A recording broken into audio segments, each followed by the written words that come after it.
Noswaith dda, a chroeso i bodlediad o'r Hwyrol Weddi Eglwys Dewi Sant ar y trydydd Sul wedi'r Trindod.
Os dwedwn ein bod yn ddibechod, ydym yn ein twyllo ein hunain ac nid yw'r gwirionedd ynom. Os cyffeswn ein pechodau, y mae fe yn ffyddlon ac yn gyfiawn ac fe fyddeia felly i ni ein pechodau, a'n glanhau o bob anghyfiawnder. Garedigion yng Nghrist, ydym yn presenoldeb y Duw byw a holl gwmpaini nef, i offrym iddo trwy ein harglwydd Iesu Grist, ein haddoliad a'n mawl a'n diolch, i gynyddu mewn gwir wybodaeth o'i gariad mawr tuag atom ac i'w ras gael dwi'n ffrwyth yn ein bywydau. Ydym wedi dod i wrando a derbyn sanctaidd a'r Duw, i geisio grymusol nerth yr ysbryd glân ac i weddio dros ein hunain a thros bawb, fel y derbyniwn y pethau hynny sydd rhaid i ni wrthynt yr ein lles a'n daioni. Ond yn gyntaf, cyffeswn ein pechodau, a cheisio gan ein tad, ei fyddeiant a'i dangnefedd. Cyffeswn i Dduw holl alluog, y tad y mab yr ysbryd glân, i ni bechu ar feddwl gair a gweithred. Gadawsom heb ei gwneud y pethau dylasam ei gwneud, a gwneithom y pethau na ddylasam ei gwneud. Gan hynny, gweddiwn ar ei Dduw drigyrhau wrthym. Trigyrhaed yr holl alluog Dduw wrthym, a maddau ni ein holl bechodau. Gwaredid ni oddi wrth bob drwg, pan cadarnhau a nerthu ym mhob daioni, a'n dwy'n i fywyd tragwyddol. Amen. Yr holl alluog Dduw sy'n maddau bawb sydd yn wir a difeiriol, a drigyrhaw wrthych, maddau i chwi a'ch gwared oddi wrth eich holl bechodau, eich cadarnhau a'ch cryfhau ym mhob daioni, a'ch cadw yn y bywyd tragwyddol trwy Iesu Grist ein harglwydd. Amen.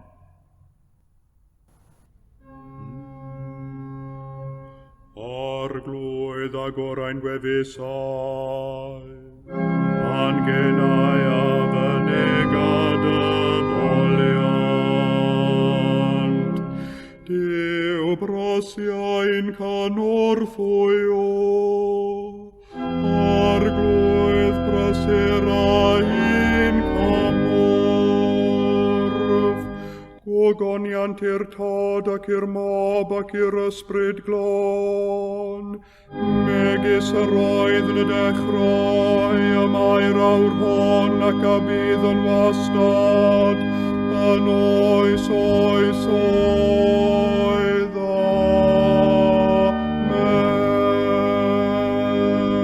Amen. Molwch yr arglwydd, Molianis fyddo enw'r arglwydd.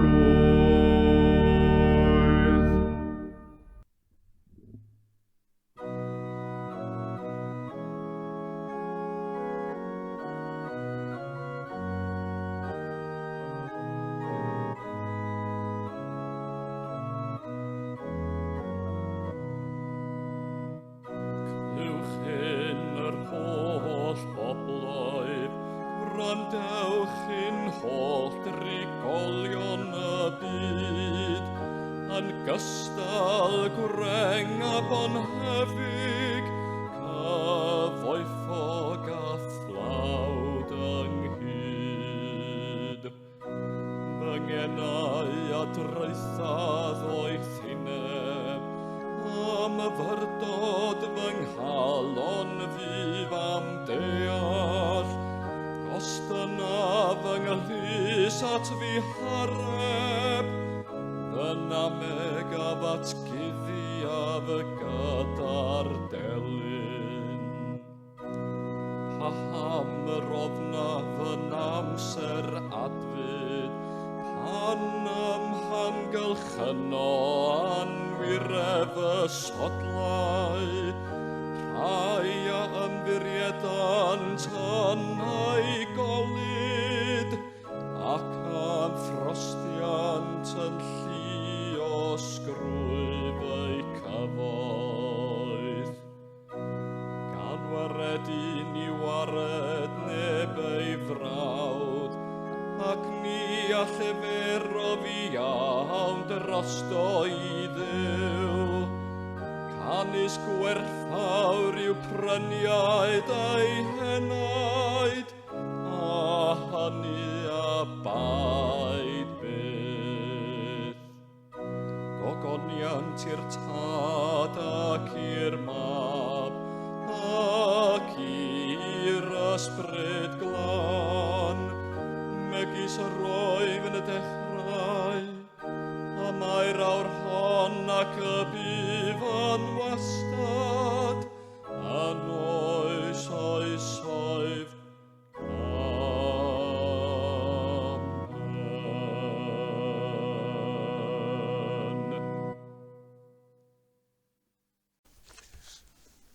Mae'r darlleniad yn dod o lyfr Jeremia, pennod 10. Clywch y gair a lefarodd yr arglwydd wrthych, di Israel. Fel hyn y dywed yr arglwydd. Peidiwch a dysgu ffordd y cynhedloedd, na chael eich dychryn gan arwyddion y nefoedd, fel y dychrynir y cynhedloedd ganddynt. Y mae arferion y bobloedd fel eilyn, pren wedi gymynu o'r goedwig, gwaith dwylo saer a bywell, ac wedi iddynt i harddu ac arian ac air, y maent yn ei sicrhau am morthwl a hoelion rhagydd o symud. Fel bwgwn brain mewn gardd cycymerau, ni all eilunod lefaru. Rhaid i cludo am na allant gerdded. Peidiwch ei hofni, ni allant wneud niwed, na gwneud da chwaith. Nid oes neb fel ty di, arglwydd. Mawr wyt. Mawr yw'd enw mewn nerth. Pwy nith ofna frenin y cenhedloedd? Hyn sy'n gweddi i ti. Canis ymhlith holl ddoethion y cenhedloedd ac ymysg ei holl dernasoedd nid oes neb fel ty di. Y maent bob un yn ddwl ac ynfyd wedi'i dysgu gael yn unod o bren.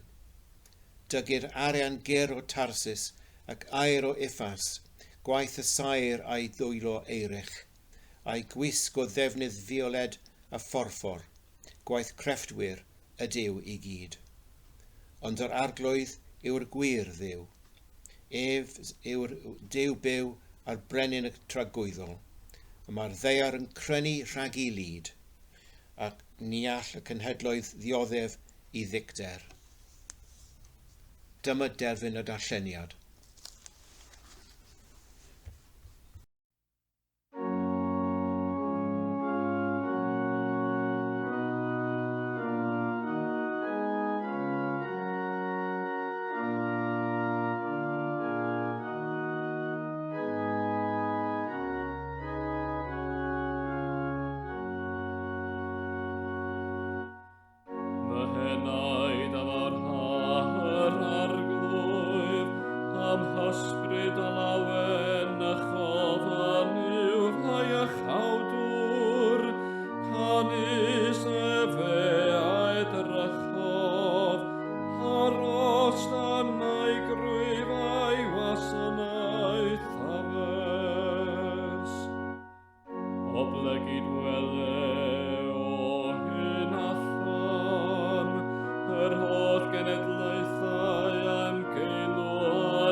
Abraham a'i had yn dragowydd,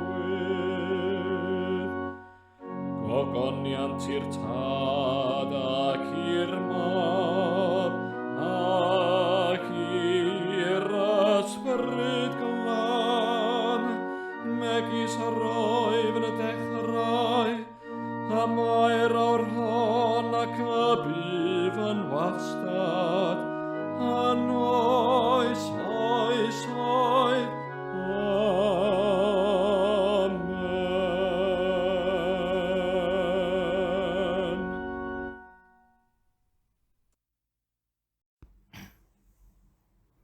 Darlleniad o Lythyr Paul at y Rhufeiniaid, pennod 11, adnodau 6 ar 20 I 1 ar 15 ar 20. Adfer Israel.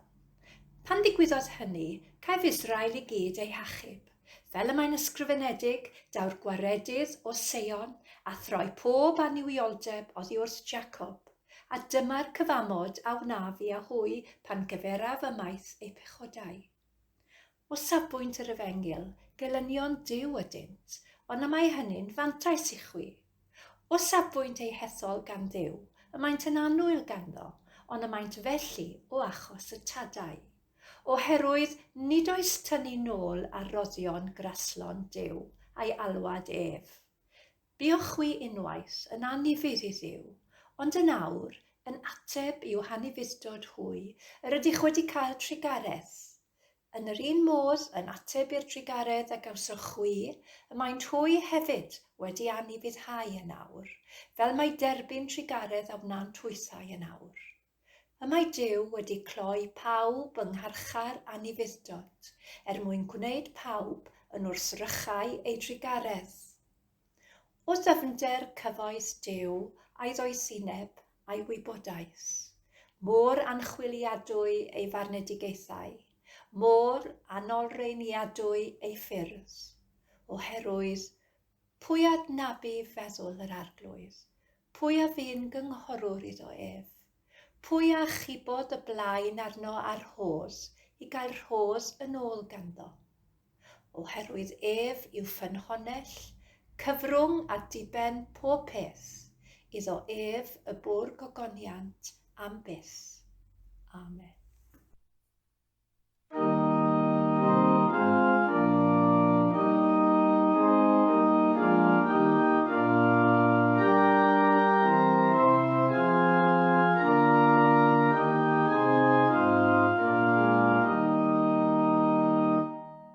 Yr awr hon arglwydd y goll hyngyt a pas, mewn tangnefedd yn ôl dy hair, canys fy llygau dy welodd, dy iachawd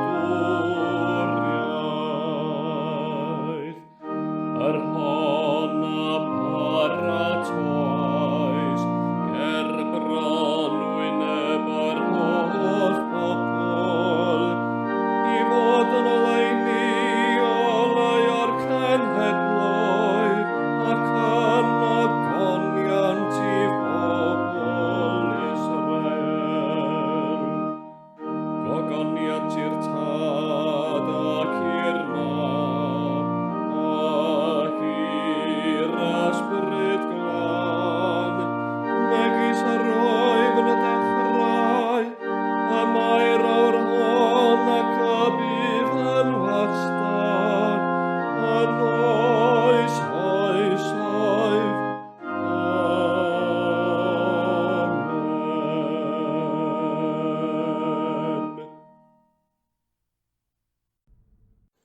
Credaf yn i'w dad holl gyfoethog, creawdwr nef a deiar, ac yn Iesu Grist ein unig fab ef ein harglwydd ni, yr hwn a gai trwy'r ysbryd glân, a aned o fair forwyn, a ddioddefodd dan Pontiws Peilat, a groesoeliwyd, a fe farw ac a gladdwyd.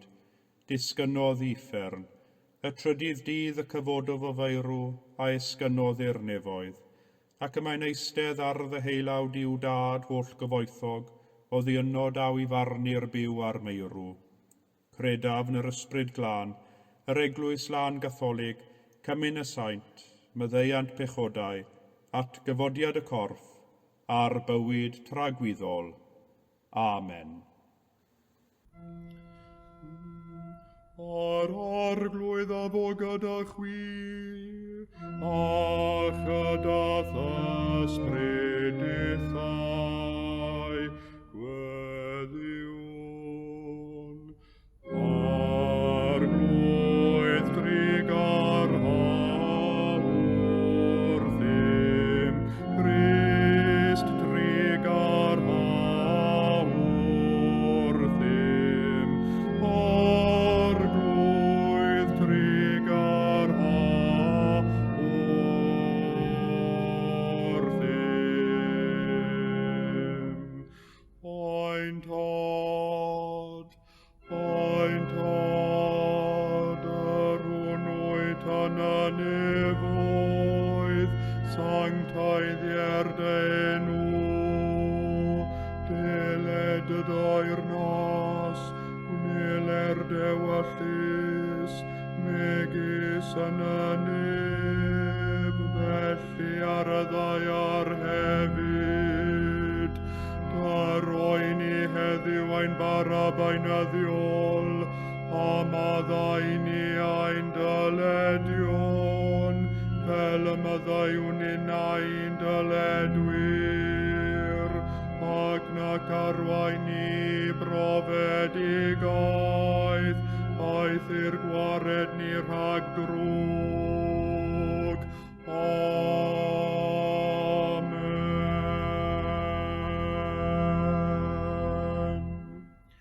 Arglwydd dangos dy drigaredd arnom, a chaniatau ni dy iachawdwriaeth, gwisg dy weinidogion ag iawnder, a gnad y ddewis bobl yn llawen, arglwydd cadw dy bobl, o bendithiad etifeddiaeth, arglwydd cadw'r frenhines, ar oiwch anghorwyr ddoethineb,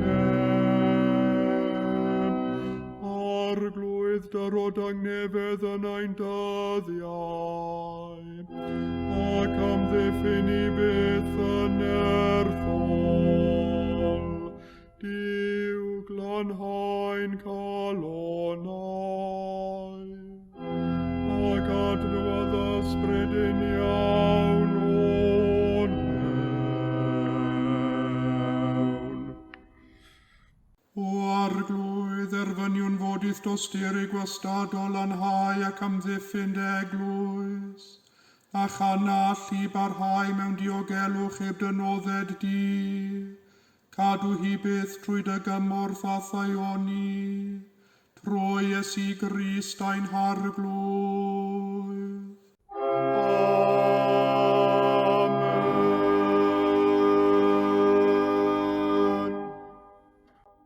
O llalluog Dduw, ffynhonell pob dymuniad sanctaidd, pob cyngor da, pob gweithred gyfiawn, dyrwydd weision y tangnefedd na all y byd ei roddi, fel y boeni gan i fyddhaeth orchmynion, a'n gwared gennyt rhagofn ein gylynion, dreulio ein hamser mewn heddwch a thangnefedd, trwy Iesu Grist ein harglwydd.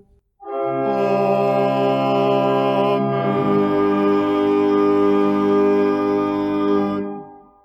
Goleu ein tywyllwch at olygwn i ti o arglwydd, ac o'th fawr drigaredd amddiffyn i rhag pob perygl ac embydrwydd yn os hon, trwy gariad deunig fab ein gwared o'r Iesu Grist. Amen.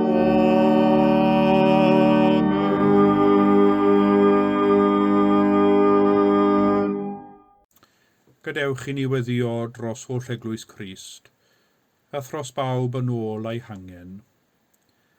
Arglwydd, achub ni rhag bod yn hunanol yn ein gweddiau, a disg i ni gofio gweddio dros eraill. Clyma ni mewn cariad wrth y rhai y gweddiwn drostynt, fel y teimlwn ei anghenion hwy mor fyw ag y teimlwn ein anghenion ein hunain, ac yr eiriolwn drostynt gyda sensitifrwydd, dealltwriaeth a dychymyg. Gofynnwn hyn yn enw Iesu Grist ein harglwydd. Amen. Ac heno gweddiwn yn arbennig dros yr eglwys yng Nghymru, dros ei hysgobion, offeiriaid, diaconiaid ac arweinwyr lleug. Rhoi ni weledigaeth gliriach o'r hyn yr wyt ti'n dymuno i ni fod, ar amryw ffyrdd y gallwn wasanaethu'n well, a bod yn gyfryngau'r newyddion da. O llalluog Dduw, a elwais dy eglwys i dystiolaethu dy fod ti yng Nghrist yn cymodi'r byd i ti dy hun. Cynwrthwy a ni gyhoeddi newyddion da dy gariad, fel y gall pawb a glywo gael ei gymodi a thi, trwy'r hwn a fu farw drosom ac at gyfodof drachefn ac sy'n teyrnasu gyda thi ar ysbryd glân, yn un Duw, yn awr a hyd byth. Amen. Wrth i dymor yr urddo i'r weinidogaeth ordeniedig nesau, gweddiwn dros bawb sy'n paratoi i gael ei hirddon ddeaconiaid ac offeiriaid, enwedig yn yr esgobaeth hon. Gweddiwn dros eu teuluoedd a'r eglwysi y byddant yn gwasanaethu ynddynt. O llalluog ddiw ein tad nefol, a brynais di ti dy hun eglwys gyffredinol trwy werthfawr waed dan wyl fab. Dyr o ras ath fendith nefol i'r sawl a urddir unrhyw swyddogaeth sanctaidd, fel y boeddynt trwy ei buchedd a'i hathrawiaeth amlygyd o goniant di a hyrwyddo iachawdwriaeth pob un, trwy Iesu Grist ein harglwydd. Amen. Mewn byd lle sylwwn yn fwy ar yr hyn sydd yn ein gwahanu ni, yn hytrach na chanolbwyntio ar yr hyn sydd yn ein huno ni fel y dynoliaeth. Gweddiwn am well ddealltwriaeth o'r hyn sydd yn gyffredin rhyngom, a gweithio dros fyd, lle dymchweler yr hen wahanfuriau. O llalluog ddiw, gwneithir o'r pob peth, yr wyt wedi gosod y ddynoliaeth mewn perthynas a'i gilydd mewn amryw wledydd. Dy roi bobloedd a chenhedloedd y byd weld yr angen am ei gilydd, fel y gallwn fod yn un mewn gwasanaeth a brawdgarwch, ac felly mwynhau y tangnefedd a'r sefydlogrwydd a ddaw o gyd-ddibyniaeth ar ein gilydd, drwy Iesu Grist ein harglwydd. Amen. Wrth i ni feddwl am gyfoeth y gredigaeth, a chlywed yn y newyddion am rywogaethau sy'n darfod oherwydd newid hinsawdd, neu oherwydd bod ei cynifenoedd yn cael eu dinistrio gan ymyrraeth ddynol. Gyfon nhw'n am dy ras i ofalu am bob creadur byw. Tragwyddol dad, fy nhonell bywyd a goleuni, dy gariad sy'n cwmpasu'r holl bobloedd, yr holl greaduriaid a phopeth creedig. Dy roen i'r parch hwnnw am fywyd sy'n deilwng o'r rhai sy'n credu yn o ti, fel na fyddwn yn ei gysau, a'i afrwyo, na'i ddinistrio'n ddifeddwl, yn hytrach disgyn i ei achub, ei ddiogelu a'i sancteiddio, yn ôl esiampl dy fab, Iesu Grist ein harglwydd. Amen. Ar sul y tadau, gweddiwn dros fywyd y teulu, dros tadau a thadau ci, a thros bob perthynas sy'n cyfoethogi ac sy'n cryfhau bywyd y teulu. O llalluog a thrygarocaf ddiw, a'n dysgais trwy dy fab Iesu Grist i thalwn dad, a tylygwn i ti fendithio pob teulu, fel y boi o rieni a phlant fyw ynghyd mewn cariad a chyd ddeall, ac ym mhob peth i byddhau i ddewyllus sanctaidd, trwy'r un Iesu Grist ein harglwydd. Amen. Gweddiwn dros bawb sydd yn treulio'r noson hon mewn ysbyty, a thros aelodau o'i teuluoedd sy'n poeni ac yn pryderu amdanynt. Gweddiwn hefyd dros bawb sy'n gweithio mewn ysbytau, yn gofalu am eraill. O llalluog ddiw, yr aeth defendigaid fab Iesu Grist o ddiamgylch gan wneud daioni ac iachau pob math o afiechyd a chlefyd ymhlith y bobl. Erfyniwn arnat barhau'r gwaith grysusol hwn yn ein plith, a chynwrthwyath fendith bawb sy'n llyfurio, i atal dioddefaint ac i hyrwyddo bwriad dy gariad, trwy Iesu Grist ein harglwydd. Amen. Dad nefol, rhoddwr bywyd, fe'n gwneitho star dy gyfer dy hun, ac mae ein colonnau'n aniddig nes iddynt orffwys yn o ti. Caniatau ni dy garu a thwasanaethu di, a byw i ti bob dydd yn y fath fodd, fel y gallwn o'r diwedd estyn ein breichiau at y ti, gan wybod y fod ti'n ein caru, a gallwn agor ein colonnau ti, a gwybod ein bod wedi derbyn maddeiant. Felly, wedi'n caru ac wedi'n derbyn dy fyddeiant, y medrwn gorffwys yn o ti, drwy gariad ein gwaredwr Iesu Grist. Amen. A dwedwn gyda'n gilydd eiriau'r gras ein harglwydd Iesu Grist, a chariad Duw, a chymdeithas yr ysbryd glân, a fo gyda ni oll byth bythoedd. Amen.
stanfeddig gwyw.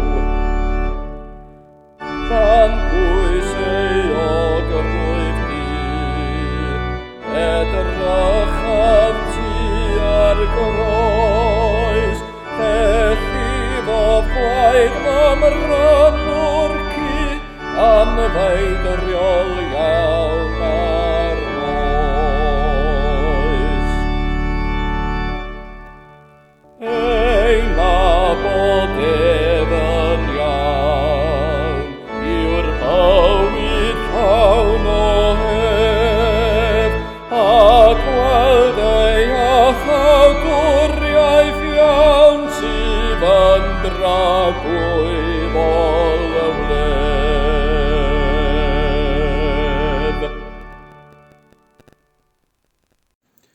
Y mae Duw wedi cloi pawb yng ngharchar yn ei fuddod, mwyn gwneud pawb yn wrthrychau ei drigaredd.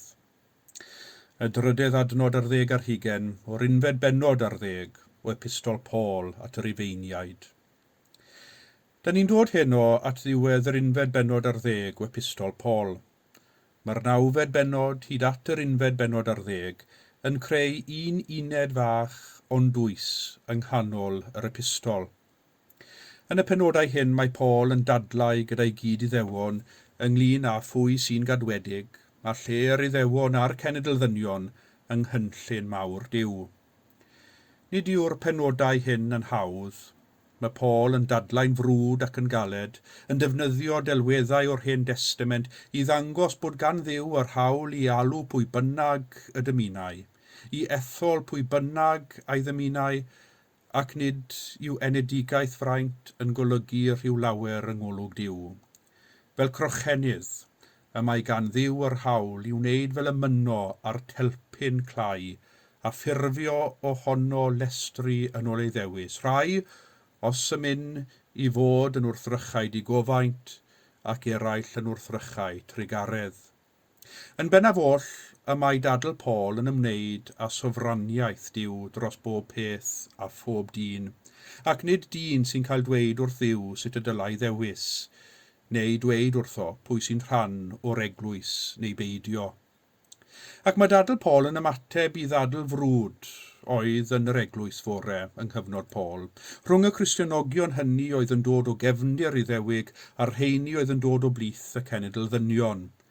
A'r dadl, a oedd rhaid i Gristionogion gadw ofynion y gyfraith yr Hen Testament neu beidio, i fod yn gadwedig ac yn Gristionogion yn wir ystyr y gair. Nawr, mae hyn oll yn gallu bod yn anodd i ni, bron i 2000 o flynyddoedd yn ddiweddarach, ei ddeall. Ond fe allwn ni trosi'r cwestiwn, ac efallai dwi'n bod ychydig bach yn bryfoclyd yma a gofyn, pwy sy'n Gymro neu'n Gymraes heddiw? Ai rheini sydd wedi cael ei geni yng Nghymru, all gael alw eu hunain yn wir Cymru? Neu ai rheini sydd wedi cael ei geni i o leia un rhiant sydd wedi cael ei eni yng Nghymru? Ai rheini sydd wedi cael ei magu siarad Gymraeg yw'r wir Gymru? Beth am y rheini sydd wedi mabwysiadu Cymru fel eu cartref ac sy'n ystyried eu hunain yn Gymru balch? Ydy nhw'n wir Gymru neu beidio? Pwy sydd i ddweud? Mae'r rhain yn gwestiynau sy'n ymwneud ag hunaniaeth a'r teimlad o berthyn. Ac i'r eglwys fore roedd ffydd ac roedd bod yn Gristion yn rhan bwysig o hunaniaeth. Wedi'r cyfan, fel dywed Sant Paul, os yw rhywun yng Nghrist, y mae'n greadigaeth newydd, aeth yr hen heibio, y mae'r newydd yma. Felly pan yr oedd un carfan yn dweud, ni yw'r wir Gristionogion, oherwydd ein bod yn blant Abraham, plant yr Iddewyd, pobl etheledig Duw. Roedd Paul yn dweud wrthynt, peidiwch chi a bod mor sicr ac ewn o hynny. A phan oedd carfan arall yn dweud, ni yw'r wir Gristionogion, oherwydd ein bod wedi'n galw o blith y cenedl ddynion i fod yn rhan o'r eglwys, y gymuned newydd hon yng Nghrist. Roedd Paul yn dweud wrthynt, peidiwch chi a bod mor sicr ac ewn o hynny chwaith. Duw sy'n galw, Duw sy'n ethol, a hynny o blith yr Iddewon ac o blith y cenedl ddynion. Roedd Paul yn gadarn yn erbyn unrhyw garfan oedd yn defnyddio ei statws neu ei gefndir i ddilorni a bychanu eraill oddi mewn i'r eglwys. Nid trwy edrych i lawr ar eraill oedd adeiladu cymuned newydd, nid trwy ddilorni eraill oedd bwrw ati i adeiladu cymundeb a chymuned. Roedd yn rhaid dymchwel yr hen wahanfuriau, roedd yn rhaid pwysleisio y greadigaeth newydd a'r hawl a gallu Duw i greu o'r newydd. Nid oedd lle yn yr eglwys am hen eliniaethau, dim ond cariad brawdol a pharch. A dyna beth oedd yr eglwys fore, cymuned newydd, cymuned radical, cymuned oedd yn cynnwys dynion a gwragedd, Iddewon a chenedl-ddynion, dinasyddion, rymerodraeth Rhufeinig a chaethweision. Roedd yr eglwys yn wir yn gymysgedd hyfryd ac ymrywiol o bobl o wahanol gefndiroedd, o wahanol ieithoedd, o wahanol wledydd, i gyd wedi dod ynghyd yn un gymuned newydd o dan faner Crist. Dilyn Iesu oedd ei nod a byw ei gariad oedd ei gwaith. Ac o fewn i'r hen fyd, yr oedd yr eglwys yn gymuned ryfeddol, unigryw, cymuned lle yr oedd pob un yn perthyn i'w gilydd trwy ei ffydd yng Nghrist Iesu. Yn ei epistol at y Galatiaid, fe welwn ni Paul yn rhoi weledigaeth o'r gymuned newydd hon yn ei llawn dwf. Meddai Paul, nid oes rhagor rhwng Iddew a Groegiaid, rhwng caeth a rhydd, rhwng gwryw a benyw, oherwydd un person ydy chwi oll yng Nghrist Iesu. Yn yr hen fyd, roedd pob un o'r dosbarthiadau hyn yn bwysig iawn. Roedd hawliau pob un yn dibynnu'n llwyr ym mha ddosbarth yr oeddech yn perthyn. Roedd gan y rhydd, hynny yw dinasyddion yr ymerodraeth Rhufeinig, hawliau di-ri a rhyddid.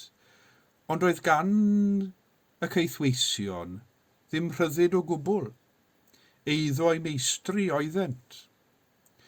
Roedd gan ddynion mwy o hawliau a rhyddid na wragedd. Roedd yr Iddewon yn ddosbarth ar wahân, ac yr oedd y Groegiad yn weddol drwg dybus ohonynt, ac yn y blaen. Ond yn yr eglwys fore, roedd y dosbarthiadau dynol hyn yn golygu dim, oherwydd yng Nghrist yr ydym oll yn un, a mae popeth arall yn eilbeth. Ein hunaniaeth yng Nghrist sy'n bwysig, ein parodrwydd i dderbyn alwad Duw a dilyn Iesu sy'n ein gwneud yn aelodau o'r gymdeithas a'r gymuned hon, a thrwy ein ffydd ynddo, y cawn ein mabwysiadu i deulu ffydd. A dyna beth roedd Paul yn ceisio ei wneud yn y rhan hon o'i epistol. Roedd yn ceisio dangos mor ffôl oedd y Cristionogion hynny oedd yn mynnu glynu wrth yr hen wahaniaethau i geisio disgrifio ei perthynas yn Crist, boed hynny yn Iddewon neu'n cenedl-ddynion. Roedd y ddau yn cael yr un driniaeth da Paul. Cilni meddwl ac agwedd roedd Paul yn dadlau yn ei herbyn yma, nid cefndir yr unigolion. Roedd gweledigaeth Paul o bwy sy'n gadwedig yn Crist yn llawer ehangach a lletach na'r mwyafrif yn yr eglwys fore. Ac fe welwn ni hwn yn y ffordd y mae Paul yn defnyddio ac yn pwysleisio'r gair pawb yn y testun o dan sylw. Wedi trafod yr Iddewon ac wedi trafod y cenedl-ddynion a lle y ddau yng Nghynllun Duw, a mae Paul wrth iddo derfyn i ddiwedd ei ddadl yn cyflwyno i ni y gair holl bwysig hwn, pawb. Nid rhai, nid yr ychydig, nid yr etholedig, ond pawb, gan gynnwys yr Iddewon a'r cenedl-ddynion. Cam wrth gam, a mae Paul wedi bod yn adeiladu fyny i'r datganiad hwn, datganiad sy'n cynnwys pawb ac sydd ar gyfer pawb. Ac i Paul, a mae pawb yn golygu pawb, pob enaid byw. Mae'n cyflwyno'r pawb yn gyntaf yn y negyddol. Y mae Duw wedi cloi pawb yng ngharchar anifuddod. Dyna chi yw i dweud mawr ac angysherus. Hynny yw, yr ydym ni i gyd yn yr un cwch. Yr ydym yn rhannu'r un ddynoliaeth, ac un o nodweddion o'n dynoliaeth, o'n hunaniaeth ni, yw, anifuddod. Dyna oedd pechod cyntaf y ddynoliaeth yn Ardd Eden yn ôl llyfr Genesis. Ac mae'r anifuddod hwnnw wedi bod yn un o nodweddion y ddynoliaeth ers hynny. Anifuddod yn erbyn Duw, anifuddod yn erbyn y gyfraith, anifuddod yn erbyn y gwir, anifuddod yn erbyn gyfraith cariad. Mae rhywbeth yn perthyn ynom sy'n hoffi cicio yn erbyn y tresu, am nad ydym yn hoffi'r syniad ein bod yn gaeth. Ond yna'n hawydd am ryddid, yr ydym ar y degau yn gallu ceithiwo ein hunain i'n hanifuddod, i wrthrychau ein chwant a'n dymuniadau, ein hechelgais a'n hunanoldeb, heb dalu llawer o sylw ar y niwed a choswn i'n hunain ac i eraill. Dwi'n cofio darllen am brawf gan seicolegwr yn edrych ar faint mor ifydd yw pobl wrth gadw rheolau. Yn y prawf hwn roedd pob cyfrannwr i'r prawf yn cael ei wahodd i mewn i ystafell i gael ei gyfweld. Roedd yr ystafell heb ffenestri ac yn hollol wag, heb law am ford a dwy gadair ac ar y ford bocs gyda'r geiriau mewn llethrynau bras, peidiwch ag agor. Byddai pob cyfrannwr yn cael ei wahodd i mewn i'r ystafell yn ei dro, a byddai'r holwr yn dechrau ar ei holi. Ond wrth holi byddai rhywun arall yn dod i mewn ac yn dweud bod angen i'r holwr adael ar unwaith oherwydd bod ganddo alwad pwysig. Felly, byddai'r holwr yn gwneud ei esgysodion a gadael y cyfrannwr ar ei ben ei hun yn yr ystafell, a hynny am gyfnod weddol hir o ddeiti 20 munud i hanner awr. Ar ôl dod yn ôl, byddai'r holwr yn gofyn, a wnaethoch chi agor y bocs, doeddech chi ddim i fod i agor? Na, byddai'r ateb y mwyafrif. Ond yr oedd o leia 80% o'r rheini a gymerodd rhan yn y prawf wedi dweud celwydd. Roedd y temtasiwn i agor y bocs gwaharddedig yn ormod iddyn nhw. Roedd anifuddhau i'r geiriau ar y bocs yn haws o lawer nag i fuddhau. Ond bod pawb yng ngharchar anifuddod, meddai Paul, a mae hynny'n golygu bod pawb yn wrthrychau treigaredd Duw. Ac os mae pawb yn rhannu'r un anian, os yr ydym oll yn wrthrychau treigaredd a chariad a maddeuant Duw, yna mae pawb, nid y rhai, nid yr ychydig, nid yr etholedig, nid yr iddewon yn unig, nid y cenedlddynion yn unig, ond mae Paul yn gallu bod, yn dweud wrthym bod pawb yn rhan o'r greadigaeth newydd a ddaeth trwy farwolaeth a berthol Crist ar y groes. A mae pawb yn rhan o deulu Duw ac yn blant iddo, ac yr ydym ninnau yn rhan o'r pawb hwnnw hefyd. Oherwydd nid trwy ein hifuddod ein hunain y cawn ein hachub, ond trwy ymddiried yn ifuddod yr un a fi ifydd hyd at angau, sef Iesu Grist. A sut y dylem ni ymateb i'r fath rodd raslon? Fel Paul, ein hunig ymateb dyle bod diolch, rhyfeddod. Does dim syndod bod Paul wedi gorffen ei ddadl gyda mawl gan mawreddog. O ddyfnder cyfoeth Duw a'i ddoethineb a'i wybodaeth, mor anchwiliadwy ei farnedigaethau, mor anolreiniadwy ei ffyrdd, am achub un fel fi, am drigyrhau wrth un fel fi ymhlith y pawb. Be sydd i ddweud, ond iddo ef bo'r gogoniant am byth. Amen.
fel fflamau angerfol o dan i'w cariad fan wylid o hyd, fel osgob bob rwystyr o'i flaen, fe yfo'r afon i gyd, ymlaflo mewn dyn ar y llawr, fe dygof ar diwdod yn un, a pellter o franghynt mor fawr, fe'i chanwof a'i heifiant ei hun. Yn nerfar anrhydedd ar y glod, ymoliant ar parch yn gytun, o'r nefoedd i'r ddeiar gai fod, yn gyfannim harglwydd ei hun, a'i swnau farwolaeth i maes, o'r dwyrain lluosog i'r de, helaeth eter fannau ei ras, mor bellach ac arraif yne.